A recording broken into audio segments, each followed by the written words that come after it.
استغفر الله العظيم لا إله إلا هو.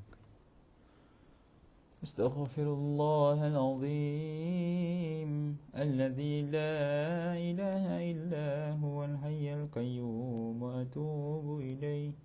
استغفر الله العظيم الذي لا إله إلا هو الحي القيوم وأتوب إليه. استغفر الله العظيم الذي لا إله إلا هو الحي القيوم وأتوب إليه. اللهم أنت ربي لا إله إلا أنت خلقتني وأنا عبدك وأنا على عهدك ووعدك ما استطعت. أعوذ بك من شر ما صنعت. أبوء لك بنعمتك علي وأبوء بذنبي فاغفر لي فإنه لا يغفر الذنوب إلا أنت.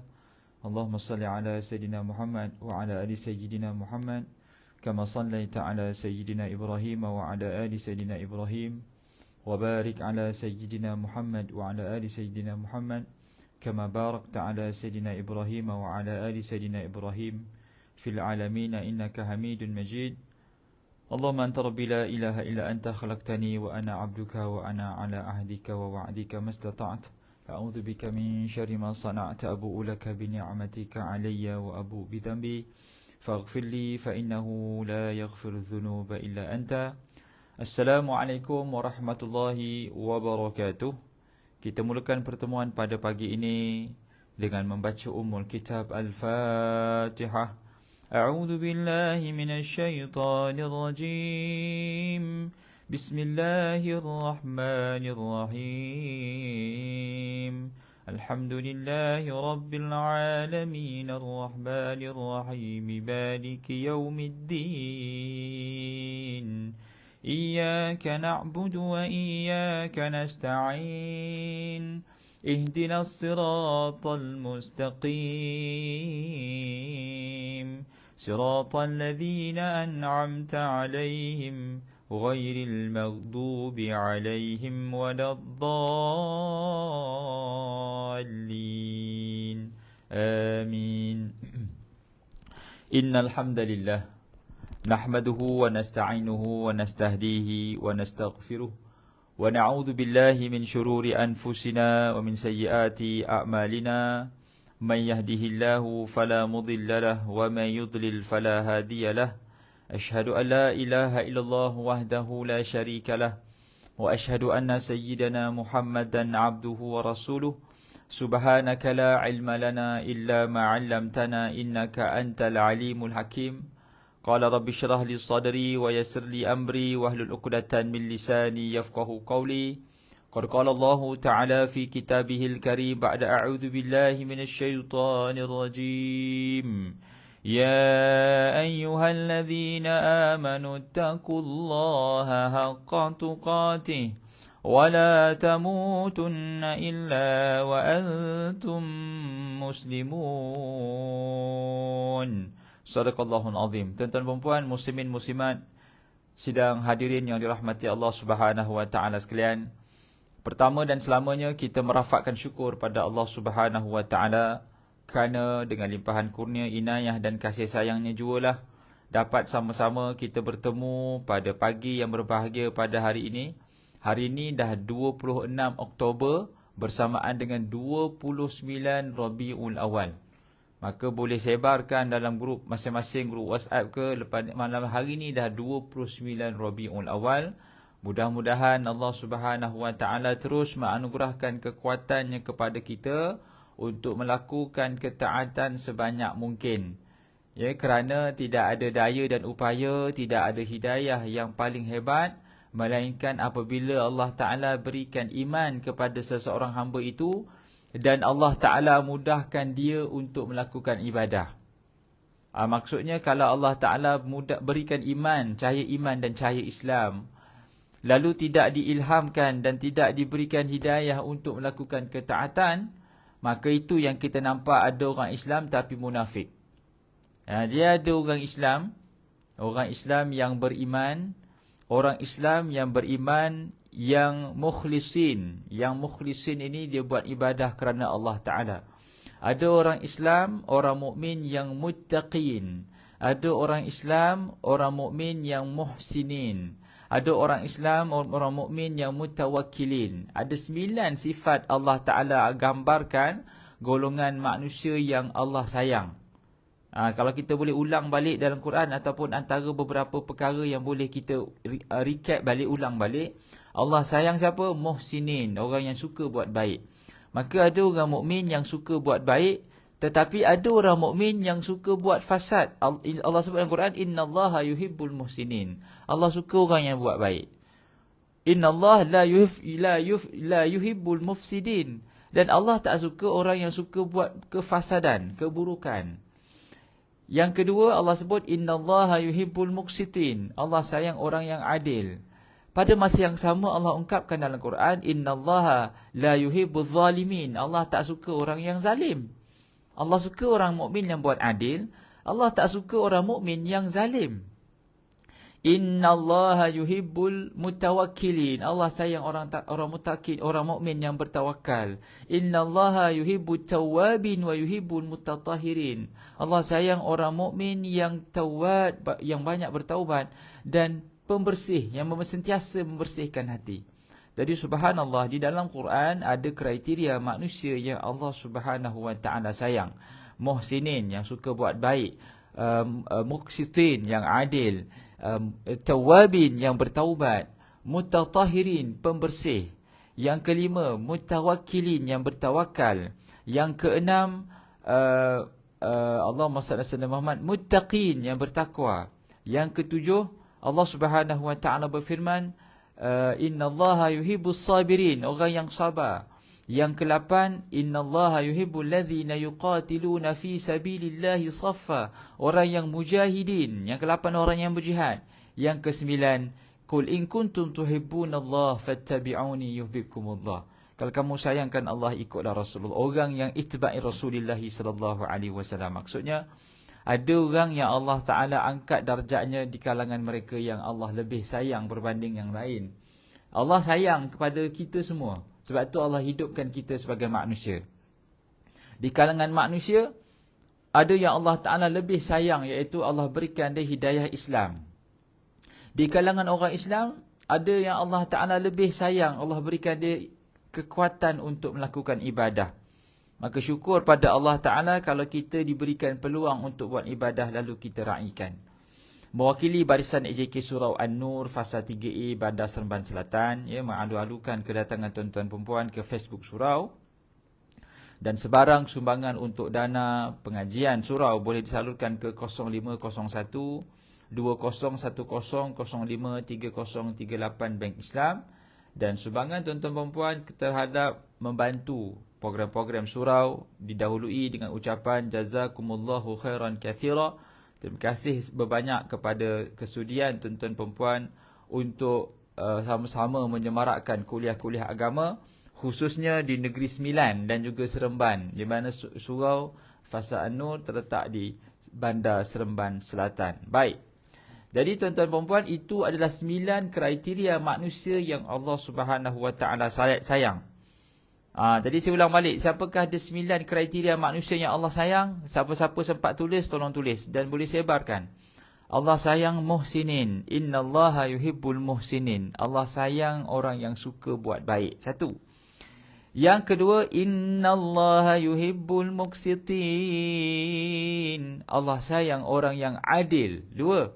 Adil ni bila kita buat keputusan dekat pejabat nanti ataupun dekat mana-manalah, kita kena adil dalam penilaian. Yang ketiga, innallaha yuhibbut tawwabin. Allah sayang orang yang banyak bertaubat. Yang keempat, innallaha yuhibbul mutatahhirin. Allah sayang orang yang pembersih, yang selalu membersihkan dirinya secara fizikal dan selalu membersihkan dirinya secara batiniyah, yang belah dalam tu.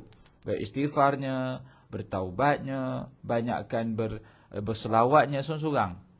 Kemudian Allah Ta'ala sebut yang kelima, innallaha yuhibbul mutawakkilin. Allah sayang orang yang bertawakal. Apa bertawakal ni? Fa idza azamta fatawakkal 'ala Allah. Setelah kamu berusaha, kamu banyak bertawakal pada Allah. Iaitu kita serahkan apa juga kepada Allah, dan sekiranya Allah tentukan apa juga dalam hidup kita, kita bersangka baik. That's the word. Bersangka baik. Itu maksud orang bertawakal. Dia tahu Allah yang tentukan lepas tu, jadi dia tidak ada bersangka buruk. Jadi 5. Yang keenam, wallahu yuhibbus sabirin. Allah sayang orang yang sabar. Orang yang sabar Allah sayang. Jadi kalau kita menghadapi ujian kehidupan penuh dengan kesabranan, bukan kesabranan, sabran tu saya Ustaz Sabran, kesabaran. Hadapi dengan kesabaran, maka insya-Allah Allah Taala tepati janjinya, innallaha la yukhliful mi'ad.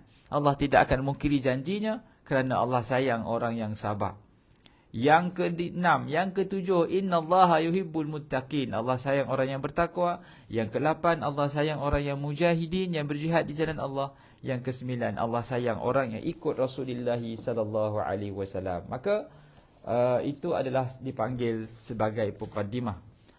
Maka insya-Allah kita sambung pengajian kitab kita, iaitu kitab Minhajul Abidin karangan Imam Ghazali. Iaitu kita bicarakan dah hari itu berkenaan dengan peringkat-peringkat awarid, godaan, di mana manusia akan sentiasa digoda oleh banyak perkara. Kita ni nak pergi ke syurga, kita nak pergi ke kampung halaman namanya syurga, tidaklah mudah dan murah. Kadang-kadang susah, dan memanglah susah sebab syurga itu mahal. Jangan kita anggap syurga itu murah, lalu perjalanannya murah dan mudah. Tidak. Syurga itu mahal. Para anbiya telah memberinya, telah membeli syurga dengan pengorbanan. Nabi Adam AS berasal daripada syurga, lalu diturunkan ke bumi untuk menghadapi rintangan untuk pulang ke syurga balik. Nabi Nuh AS terpaksa membeli syurga dengan membuat kapal yang besar. Lalu anaknya sendiri tak nak naik kapal. Tangisan, jerih, perih. Membuat kapal bukan mudah. Sorang-sorang buat kapal. Tapi Allah takdirkan itulah harga syurga yang perlu dibayar. Nabi Yunus AS membeli syurga dengan sampai duduk dalam perut ikan. Nabi Ibrahim AS membeli syurga, lalu dilemparkan ke dalam api. Tanya balik, kita ni beli ke tidak syurga ni? Jadi dalam hidup kita ni kena bersedia menghadapi rintangan untuk kita membeli syurga. Sebab syurga ni mahal. Ya, syurga ini mahal. Maka jangan kita putus asa. Dan setiap kali ujian datang, inilah harga yang mesti aku bayar untuk syurga. Kita kena kuat mindset. Syurga itu mahal. Jadi ujian datang, maka betul lah. Benda yang berharga mesti dibayar. Takkan goyang kaki. Kalau goyang kaki lalu mendapat syurga sebelah Nabi, itu tak mahal tu. Benda yang kita dapat percuma, kita tidak ada hargai. Dan syurga ini sesuatu yang apa benda yang mata tak dapat tengok, akal tak pernah terfikir, telinga tak pernah mendengar. Ma la ainun ra'at wala uzunun sami'at. Apa yang mata tak pernah tengok, telinga tak pernah dengar, dan hati tak pernah terlintas pun, itulah syurga. Ya, dunia ni macam mana pun kita nampak, akhirat tak nampak, syurga tak nampak. Selamat datang pada semua yang hadir. Hakak Haruniza, terima kasih, Masya Allah. Terima kasih Hakak Haruniza, tolong tuliskan 9 sifat orang yang Allah sayang. Terbaik. Siti Masyarah, terima kasih. Syuhadah Adhah, Masya Allah, syurga itu mahal. Betul, betul. Kepada semua yang hadir, didoakan kebaikan berpanjangan. Siti Maryam Muhammad Ali, Samsiah Saleh, Liza Haji Hamdan, Salihah Sulaiman, Masya Allah, Masya Allah. Zaila Mat Yusof, baik. Sambung. Siapa ada kitab, boleh buka pusat 251. Jadi apakah rintangan yang perlu kita hadapi untuk membeli syurga? Yang pertama, rintangan daripada hawa nafsu. Hawa nafsu ni selalu minta yang macam-macam. Dia minta untuk memuaskan nafsu. Dan nafsu ni seringkali dipujuk rayu oleh syaitan. Ya.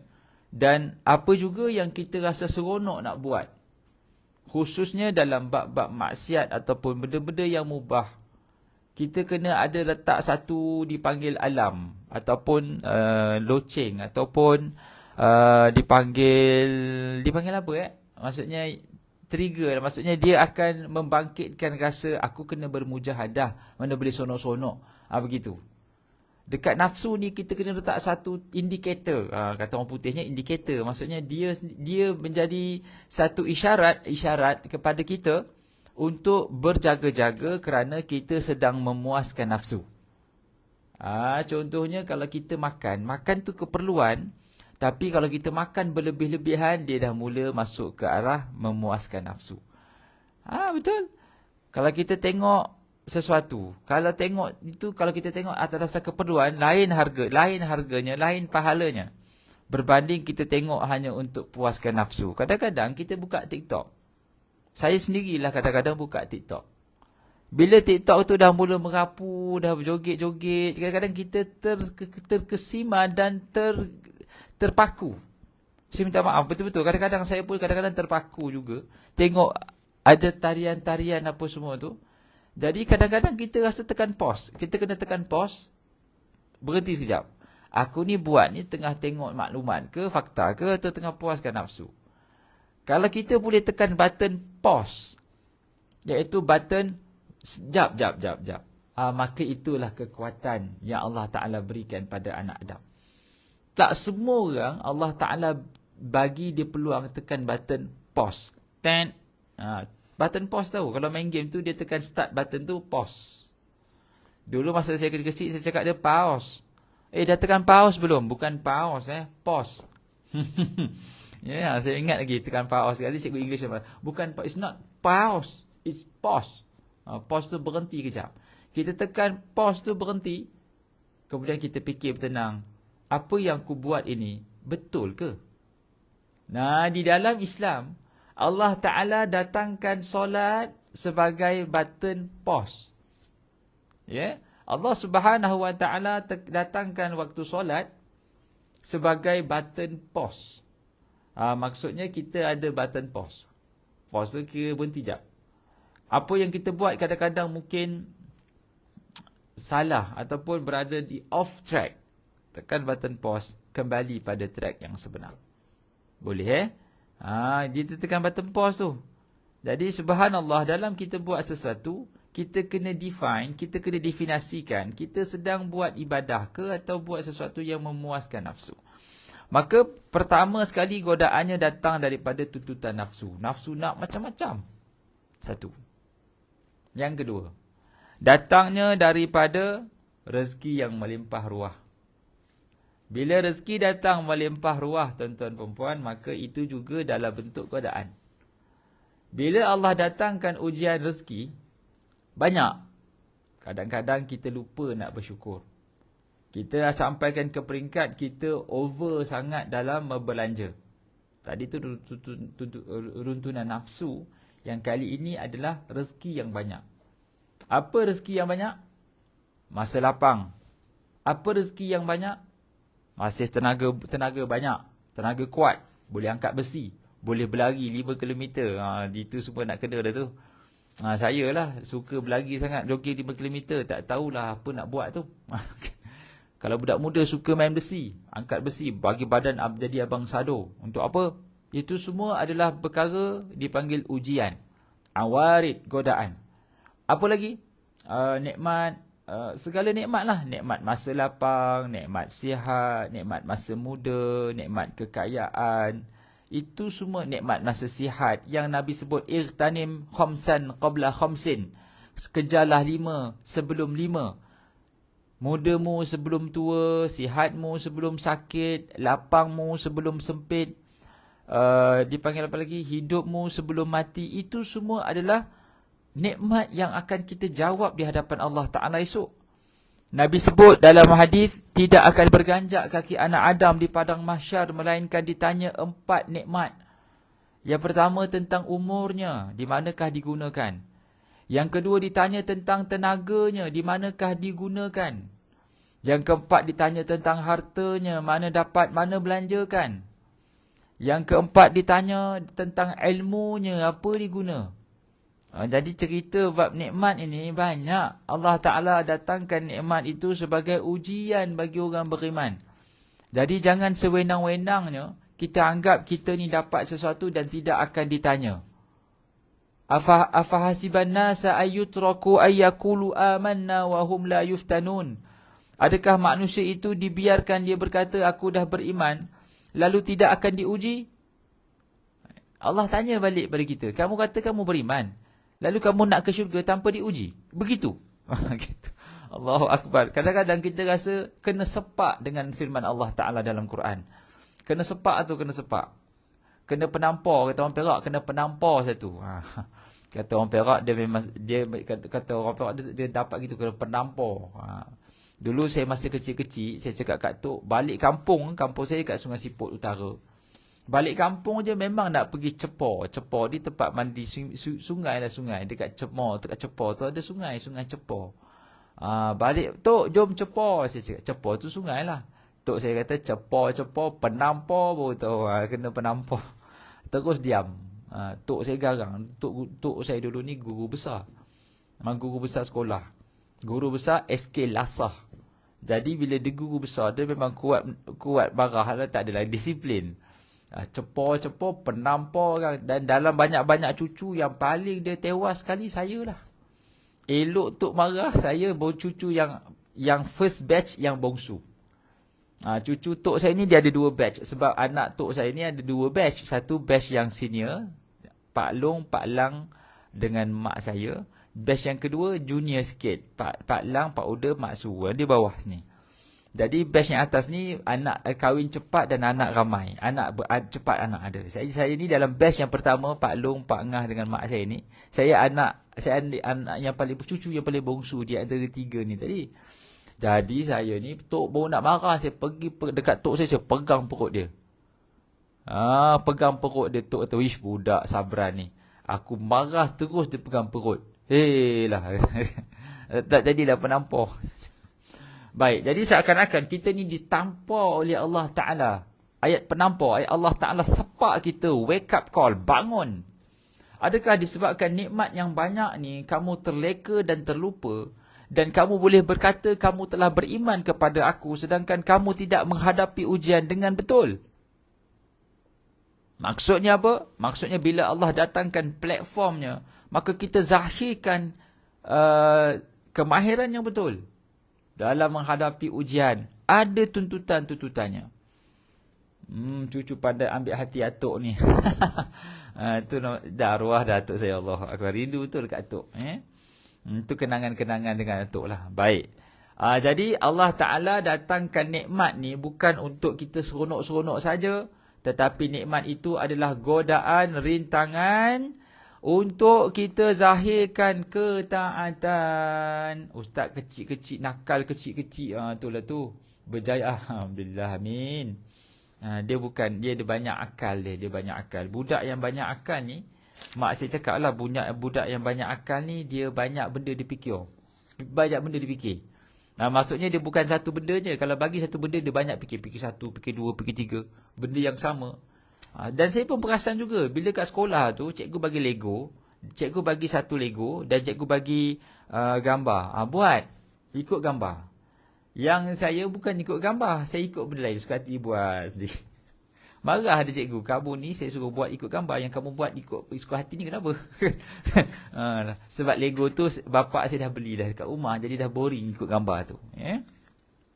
Jadi subhanallah, rintangan yang kedua adalah nikmat yang banyak datang dalam hidup kita, maka itu juga adalah satu bentuk godaan. Nikmat banyaklah, nikmat banyak. Nikmat sihat, nikmat masa lapang, nikmat muda, nikmat apa lagi? Nikmat tak sakit, nikmat sihat, nikmat hidup. Allah Ta'ala datangkan nikmat yang banyak ni. Jangan kita anggap Allah tak tanya balik Jangan. Allah Subhanahu Wa Ta'ala akan tanya balik semua benda. Dan subhanallah, di padang mahsyar berapa lama kita nak tunggu? Selama 50,000 tahun. Khamsina alfasanah. Fasbir sabran jamila. Tunggulah di padang mahsyar 50,000 tahun. Sabarlah dengan sabar yang cantik. Maka Allah Ta'ala akan tanya every single good things dan every single bad things. Cakap jauh sikit. Semua benda yang baik Allah akan tanya. Semua benda yang tak baik juga Allah akan tanya. Jadi rantangan yang pertama datang daripada runtunan nafsu. Rintangan yang kedua adalah nikmat-nikmat yang datang. Apa rintangan yang ketiga? Rintangan yang ketiga datang daripada kawan-kawan sahabat handai di keliling kelalang ni. Nak pergi syurga, kita kena tahu siapa kawan kita. Kita kena tahu dekat circle mana, bulatan mana kita perlu berada. Kalau kita nak diet, kita duduk dengan kawan yang boleh diet. Kalau kita nak pandai Quran, duduk dengan orang yang pandai taranum. Kalau kita nak pandai matematik, duduk dengan kawan yang pandai matematik. Kalau kita nak faham dalam bab muamalat Islam, kita duduk dengan kawan-kawan yang pandai muamalat Islam. Kalau kita nak macam-macam tuan-tuan perempuan, hidup kita ni kita perlukan circle. Circle ni bulatan. Kalau kita berada di circle yang betul, insya-Allah kita akan terkesan dengan bulatan tu. Dipanggil circle of people, COP. Tolong tulis circle of people. Kita kena berada dengan kawan yang betul. Ya? Yang pertama, kita kena hati-hati terhadap nafsu. Yang kedua, kena hati-hati terhadap nikmat. Yang ketiga, kena hati-hati terhadap kawan. Kalau duduk dengan kawan kaki membawang, kita pun jadi bawang rangers. Kan? Kita jadi bawang rangers. Dan jangan kita rasa seronok jadi bawang rangers ni. Sebab apa? Sebab dia membocorkan kantung pahala. Elok datang bawa depan Allah Ta'ala pahala yang bertimbun, tapi habis bocornya. Waalaikumsalam pada semua sahabat-sahabat yang bagi salam pada pagi ni. Lin Mazlin daripada Johor Bahru, Hakak Haruniza daripada Sungkai Perak, kepada Siti Maisarah daripada Terengganu. Masya Allah, Masya Allah. Daripada Mua, Kak Salihah, terima kasih di atas kehadiran semua. Allahumma salli ala sayyidina Muhammad wa ala alihi wa sallam. Kita perlu duduk circle of people. Ya betul. Kita nak pandai meniaga dobi, duduk dengan orang yang dah meniaga dobi. Kita nak pandai meniaga nasi lemak, belajar dengan orang yang pandai meniaga nasi lemak, yang dah meniaga dah pun. Kita nak buka bengkel, workshop, kita nak belajar meniaga hartanah, jual rumah. Kita kena belajar dengan orang yang dah senior. Kita nak belajar meniaga perabot. Saya ada seorang kawan, dia meniaga perabot, subhanallah, maju. Saya tanya kat dia, bang, macam mana kamu buat meniaga perabot maju? Orang lain susah tau nak meniaga perabot ni. Duduk termenung, tunggu orang datang. Dia kata, itulah kamu tak pandai. Yang cara sebenar nak meniaga perabot ni, kamu kena cari developer. Kamu deal dengan developer tu. Kamu cakap kat dia, kalau kamu beli rumah ni, ya, dia akan dapat set free. Kamu bagi satu set free. Dan siapa-siapa yang dapat set free ini, dia dapat diskaun 30% kalau dia beli dekat kedai tu juga. Jadi siapa beli rumah dapat perabot tambahan dan dapat diskaun untuk repeat order. Jadi itulah cara meniaga perabot, mudah. Jadi tengok development, parking situ. Nampak bangunan baru, parking situ. Jadi kamu tak payah susah payah tunggu siapa nak beli. Memanglah kamu nampak keluar modal sikit, tapi insya-Allah laju. Itu cara nak meniaga perabot katanya. Oh, baru saya tahu, patut maju bang. Memang kamu tak nampak ni, banyak bangunan nak naik ni. Jadi kamu parking je sebelah dia. Cakap flyer, siapa beli rumah ni, datang kat saya, tunjuk alamat, dapat sikit barang percuma. Hebatlah dia. Nampak tak bijak? Dia bagi barang percuma untuk tarik orang beli diskaun sebab dia beli property tu. Padahal kadang-kadang dia tak deal pun dengan syarikat tu. Dia tak ada deal pun dengan bangunan sebelah tu. Tapi sengaja dia nak cakap sebabkan awak beli rumah dekat sini, awak layak dapat 20% diskaun. Itu cara nak berniaga. Rupanya circle of people yang betul, kita berada di keliling orang yang betul ini, maka kita akan nampak macam-macam cara untuk berjaya. Dunia lah kalau kita belajar dengan dunia. Tapi nak dapat circle of people ataupun berada di kalangan orang-orang yang berjaya akhirat, maka kita kena invest sikit. Dekat mana nak jumpa orang yang baik-baik ni? Nak jumpa orang yang baik-baik ni, dia dekat surau dan masjid lah. Ya? Jangan kita anggap kita nak jumpa orang baik-baik ni dekat disco. Tak ada. Jangan nak harap kita jumpa orang baik-baik ni di padang bola. Memanglah ada orang baik di padang bola. Tapi kebanyakannya berada di surau dan masjid. Jadi bolehlah kita mula merapatkan diri kepada jemaah-jemaah surau masjid dan surau masjid. Supaya apa? Supaya kita ni orang kenal di kalangan orang yang selalu ke taman-taman syurga. Jadi nikmat ataupun rintangan yang ketiga, kita kena jaga kawan. Kalau kita tak jaga kawan, maka kita akan kesorangan dalam pulang ke kampung namanya syurga. Dan yang terakhir, kata Imam Ghazali, apakah dia rintangan yang terakhir? Apakah dia rintangan al-awarid, godaan-godaan dalam hidup manusia? Tidak lain dan tidak bukan syaitan. Syaitan adalah penggoda. Bisikan-bisikan syaitan allazi yuwaswisu fi sudurin nas. Bisikan syaitan, bisikan jin, bisikan iblis, ni makhluk-makhluk yang tak nampak ni semua tak senang dengan manusia yang taat. Tak senang. Dia akan ganggu. Kita kena faham sungguh. Makhluk-makhluk selain daripada manusia ini, yang nampak ni, yang tak nampak antaranya siapa? Jin, syaitan, iblis. Dia akan pastinya goda anak Adam.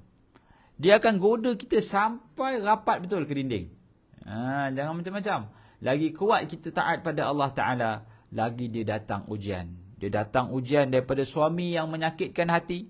Dia datangkan ujian daripada isteri yang menyakitkan hati. Dia datang ujian daripada anak-anak yang menyakitkan hati. Nampak? Ini semua goda-godaan ni tadi. Iblis akan goda orang-orang yang kita sayang untuk sakitkan hati kita. Kita kena faham lah. Dan ingat, bila kita bagi khidmat pada suami, kita sedang membeli syurga. Sebab itu syurga tu mahal. Sebab tu kadang-kadang ujian bagi seorang isteri datang pada suami. Ustaz, suami saya macam-macam lah Ustaz. Saya baru nak dengar kuliah dah, nak kopi lah. Saya baru nak duduk lipat kain dah, nak macam-macam. Lipat kain tu pun buat kerja juga, dah minta macam-macam. Berkhidmat untuk suami itulah harga syurga yang mesti dibayar. Bukanlah dipanggil sesuatu yang menyusahkan kalau datangnya panggilan untuk membeli syurga. Maka berilah syurga di saat kita mampu melihat tawaran itu sampai dan kita zahirkan nilai yang sepatutnya kita letakkan. Dan jangan apabila tidak ada peluang lagi dah untuk membeli syurga, maka barulah kita merayu pada Allah, ya Allah, sesungguhnya peluang untuk melakukan ketaatan ataupun membeli syurga-Mu itu telah pun kini tiada berada di sisiku. Bila suami dah meninggal, mana ada nak khidmat lagi dah. Dulu selalu dengar suami berdengkur macam serobong kapal. Rong. Kita pun pegang hidung dia. Bising betul orang tua ni. Dulu selalu bising, tak ada orang di sebelah. Sekarang sunyi. Cuba tanya orang yang dah tak ada suami. Hajah, macam mana perasaan bila tak ada suami? Sunyi lah Ustaz. Dulu ada suami. Bising-bising macam mana pun ada juga suami. Tengah duduk dengan kuliah Ustaz Sabran, tiba-tiba buat kopi lah. Sekarang tak ada dah nak suruh buat kopi. Dapur pun bersih, tak ada siapa nak kotorkan. Bilik air pun bersih, tak ada siapa nak tumpang mandi. Baju, katil-katil, bilik-bilik rumah anak, bilik-bilik yang kosong pun tak ada orang dah. Anak-anak pun dah tak nak duduk dah. Dah keluar dah kahwin. Jadi kalau ada suami, at least adalah tempat nak bersembang. Adalah orang nak bergaduh sikit. Jadi apa pun juga, suami itu adalah tempatnya untuk kita menzahirkan, platform untuk kita zahirkan harga syurga yang perlu dibayar. Wallahu ta'ala alam tuan-tuan. Kita telah berlangsung selama setengah jam ni. Mudah-mudahan Allah Ta'ala merahmati kita. Saya ulang balik, mewakili barisan AJK Surau, Surau An-Nur, Fasa 3E, Bandar Seremban Selatan, mengalu-alukan kedatangan tuan-tuan perempuan. Sumbangan untuk pengajian-pengajian surau boleh disalurkan ke 0501 2010 053038. Sumbangan tuan-tuan perempuan adalah kekuatan nadi tunjang kepada penggerak program-program keagamaan di Surau Fasa An-Nur 3A, Bandar 3A Seremban Selatan. Ingat, kita akan meninggal dunia satu hari nanti. Kita mungkin tak mampu menjadi seorang yang mampu menyampaikan kuliah. Kita mungkin tak ada masa pun nak sampaikan kuliah.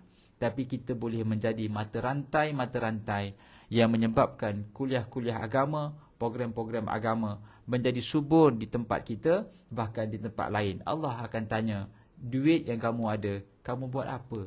Aku simpan, ya Allah. Aku khawatir kalau aku infak, duit itu semakin sedikit. Kalau mampu nak jawab begitu depan Allah Ta'ala, silakan. Tapi sudah pastilah jawapan itu tidak semudah dan tak seindah, ya Allah, aku ada duit tak banyak, tapi aku tetap infak. Mudah-mudahan dengan infakku ini, mudah urusan aku bila menuju ke jalan mencari keridhaan-Mu, ya Allah. Jadi apa yang baik itu daripada Allah Ta'ala, yang kurang itu kelemahan diri saya. Mohon maaf di atas kekurangan. Terima kasih di atas perhatian semua. Selamat bekerja, selamat bersarapan. selamat menunaikan apa juga kefarduan yang hendak ditunaikan. Mudah-mudahan kita mendapat kebaikan dunia akhirat, banyakkan selawat, banyakkan istighfar. InsyaAllah selamat dunia dan akhirat. Aqulu madza tasma'un, aqulu qawli hadza wa astaghfirullahal azim li wa lakum. Wassalamualaikum warahmatullahi wabarakatuh. Tutup pertemuan dengan tasbih kafarah dan suratul Asr.